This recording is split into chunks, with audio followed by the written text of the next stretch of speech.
ओम शांति।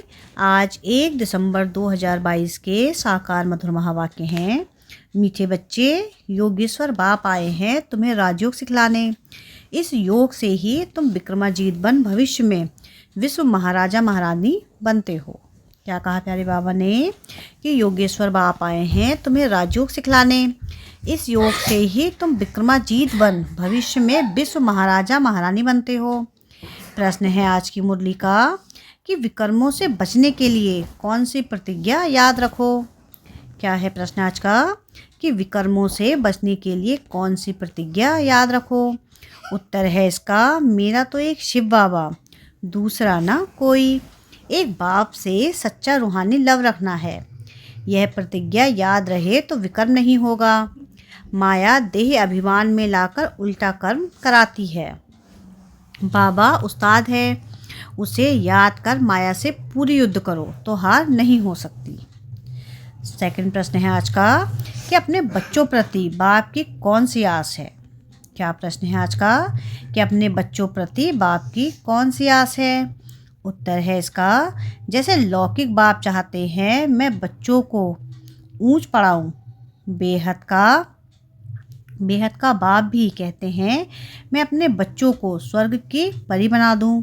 बच्चे सिर्फ मेरी श्रीमत पर चले तो श्रेष्ठ बन जाएं।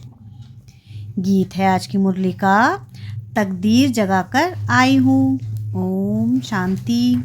मीठे मीठे बच्चे जानते हैं हम अपनी नई तकदीर बनाने यहाँ आए हैं।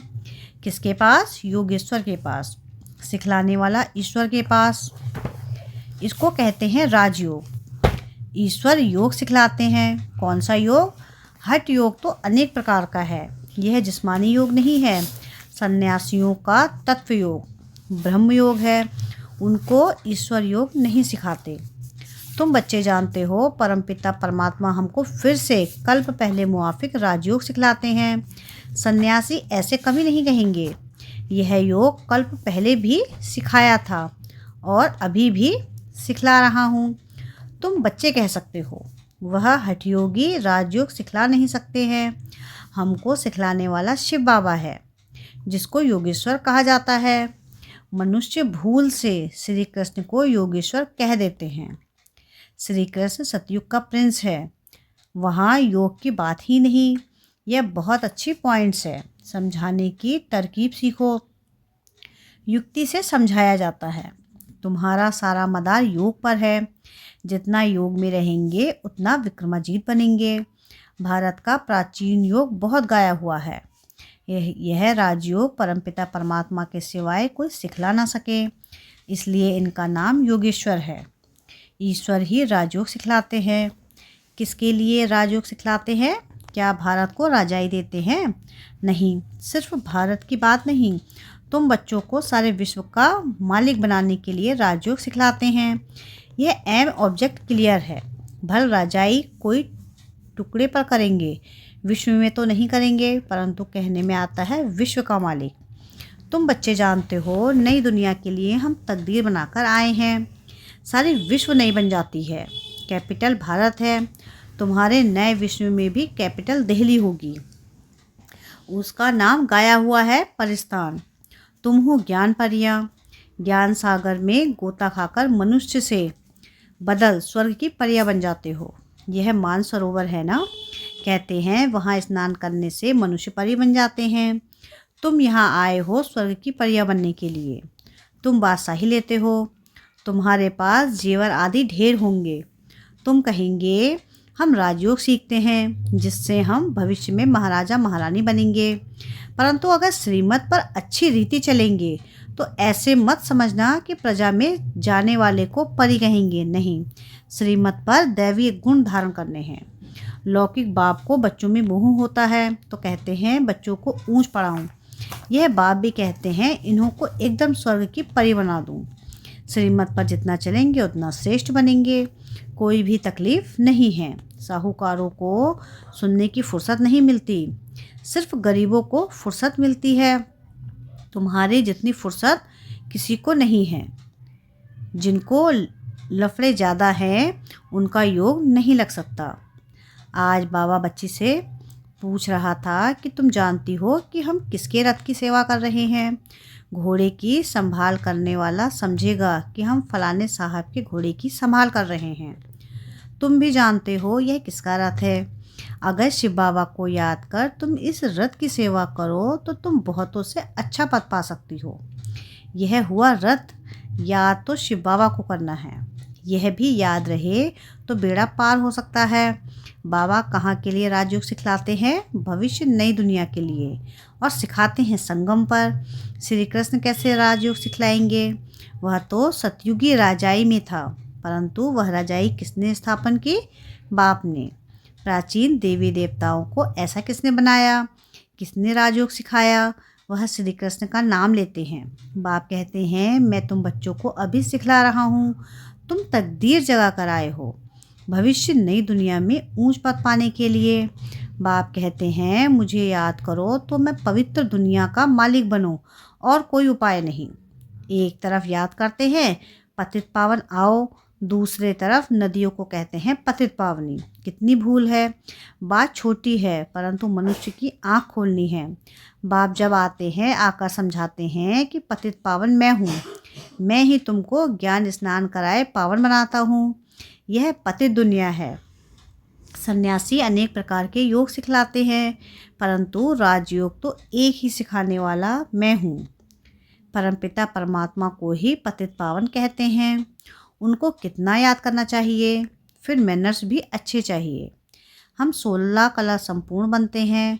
खान पान शुद्ध होना चाहिए। कोई झट धारण करते हैं, गाया हुआ है सेकंड में जीवन मुक्ति। एक जनक थोड़ी ही होगा, मिसाल एक का दिया जाता है। द्रौपदी एक थोड़ी ही है होगी, सबकी लाज रखते हैं। स्त्री पुरुष दोनों को पतित होने से बचाते हैं। गीता में श्री कृष्ण का नाम लिख दिया है। इस समय तुम बच्चे जो भी करते हो भक्ति में यादगार बनता है। शिव बाबा का कितना बड़ा मंदिर है। जो सर्विस करते हैं उनका नामाचार निकलता है। तुम्हारा देलवाड़ा मंदिर एक्यूरेट यादगार है। नीचे तपस्या कर रहे हो, ऊपर राजाई के चित्र खड़े हैं। अभी तुम बाप से योग लगा रहे हो स्वर्ग का मालिक बनने के लिए।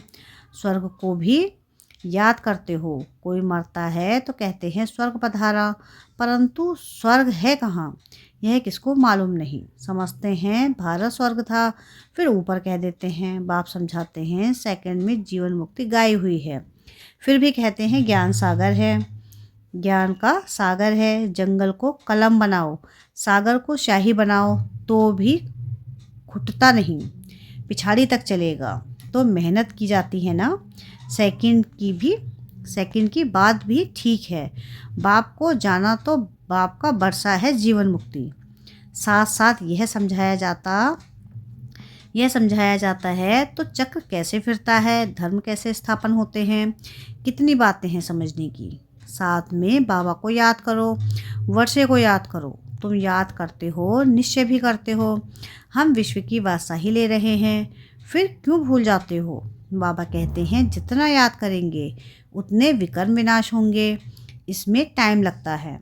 जब तक कर्मातीत अवस्था हो जाए, कर्मातीत अवस्था हो गई फिर तुम यहाँ रह नहीं सकते हो। बच्चों को वर्षों से समझाते रहते हैं। बात है बिल्कुल सहज। अल्फ और वे चक्र का राज भी बाबा समझाते हैं। बुद्धि में पूरा राज आता है तो फिर औरों को भी समझाना पड़ता है। सारा झाड़ बुद्धि में आ जाता है। बाप से सहज से सहज वर्षा लेना है। कहते हैं बाबा योग नहीं लगता, माया विकर्म करा देती है। बाप समझाते हैं बच्चे अगर विकर्म कर लिया फिर तो बहुत पुरुषार्थ करना पड़ेगा। माया देह अभिमान में लाकर उल्टा काम करा लेती है। बाप कहते हैं बच्चे मेरा बनकर कोई भी विकर्म नहीं करो।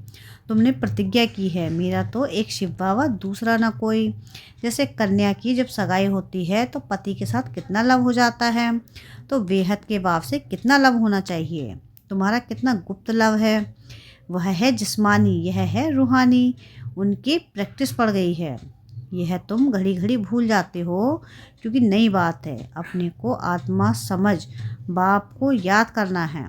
तुम हो खुदाई खिदमतगार, तुम हो रूहानी सेवाधारी। तुम लड़ाई के मैदान में खड़े हो, बाबा उस्ताद भी खड़ा है। कहते हैं बाबा के साथ पूरी श्रद्धा करो, जो यह 5 विकार प्रवेश ही ना करें। लिखते हैं बाबा यह भूत आ गया। बाबा कहते हैं इन भूतों को भगाते रहो, यह तो अंत तक आएंगे और ही जोर से तूफान आएंगे।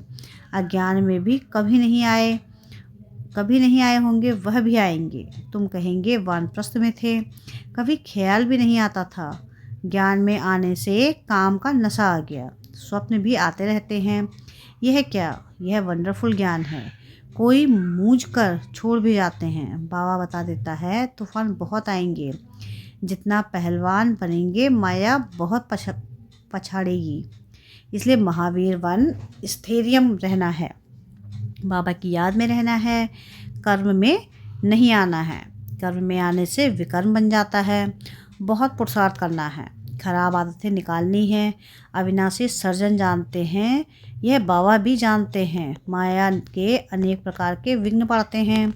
यहाँ बहुत शुद्ध बनना है। चाहते हो हम सूर्यवंशी बने तो लायक बनना पड़े। यह है राजयोग, प्रजा योग नहीं है। तुम पुरुषार्थ कर राजाई लेनी चाहिए।